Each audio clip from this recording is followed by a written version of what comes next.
मध्य प्रदेश के खरगोन जिले के बेड़िया में स्थित देश की दूसरी सबसे बड़ी मिर्च मंडी में जहां एक तरफ लाल मिर्च का अंबार लगा मिलता है, तो दूसरी तरफ मिर्च की डंडियों के ढेर भी देखने को मिलते हैं। मिर्च को एक्सपोर्ट करने के लिए व्यापारी इनकी डंडियों को अलग निकलवाते हैं ताकि इसका मसाला बनाने में आसानी हो। ये डंडी तोड़ने का आपको कितना पैसा मिलता है? ये मजदूरी? किलो से मिलते हैं 25 रुपये किलो। अच्छा, और क्यों तोड़नी पड़ती है ये माल उधर बाहर जाता है ना, हम्म, मतलब ये खाने वाले ले जाते हैं इसको, हम्म, मतलब डंडी नहीं पीसते ना वो, डंडी इसलिए निकाल के देते हैं। बेड़िया मिर्च मंडी प्रबंधन के लिए मिर्च की डंडियों के कचरे को मैनेज करना सिरदर्द बन गया है। हमने पाया कि मंडी परिसर में ही इसे जलाकर नष्ट किया जा रहा है। इसके कई स्वास्थ्य और पर्यावरणीय जोखिम हैं। जहां मिर्च की डंडियों को जलाया गया था, वहां 1 मिनट भी खड़ा रह पाना मुमकिन नहीं था, क्योंकि इसके धुएं से आंखों में जलन होने लगती है। हालांकि भारत में मिर्च की डंडियों को कई तरह से इस्तेमाल में लाया जाता है। जो व्यापारी मिर्च खरीदते हैं, वो इसकी डंडियों का भी अलग से विक्रय करते हैं। कहते हैं, बाजार में जो सस्ता नमकीन मिलता है, उसमें मिर्च की जगह डंडी को पीसकर तीखापन लाया जाता है। यह नमकीन बनाने वालों को किफायती पड़ता है। इसका खाद बनता है, अच्छा। सेव नमकीन बनती है इसकी। तो मतलब ये वेस्ट नहीं जाता? वेस्ट नहीं जाता, काम में जाता है वो। अच्छा। और क्या मोल से बिकता है ये? मोल से बिकता है।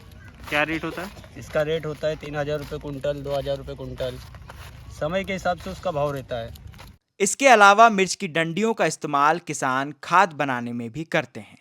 निकलते हैं डंठल, जो मिर्ची की डंडी कट होती है, जिसे कूड़े में पहले फेंका जाता है, साल भर वो सड़ता है, खाद बनता है उसका, जब उसको खेत में फेंकते थे, जिससे फसल अच्छी होती है और किसान को फायदा इससे रहता है और अच्छी फसल होती है इससे।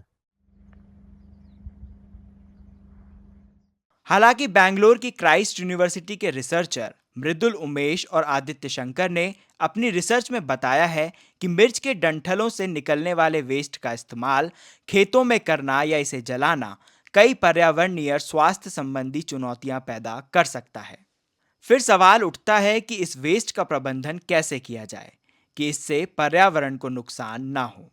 इसी समस्या का समाधान खोजते हुए आदित्य और मृदुल ने चिली स्टॉक से बायोपॉलीमर का निर्माण करने में सफलता हासिल की है। यानी मिर्च की इन डंठलों से बायोपॉलीमर बनाया जा सकता है, जिसका इस्तेमाल कई तरह के पैकेजिंग के कामों में किया जा सकता है। लेकिन बायोपॉलीमर होता क्या है?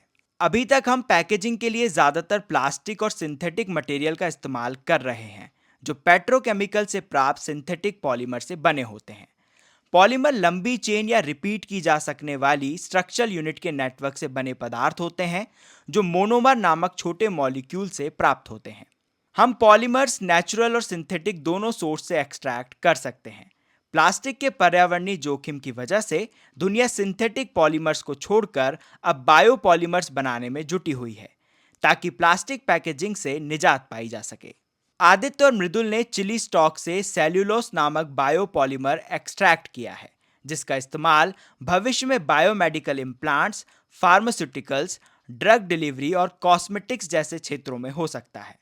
हालांकि इस रिसर्च को धरातल पर लाने के लिए सरकार को कदम आगे बढ़ाना होगा, ताकि मिर्च के इन डंठलों का प्रबंधन पर्यावरण अनुकूल तरीके से किया जा सके। पर्यावरण से जुड़ी जमीनी रिपोर्ट्स ग्राउंड रिपोर्ट पर जारी हैं। हमारे चैनल को सब्सक्राइब जरूर कीजिएगा।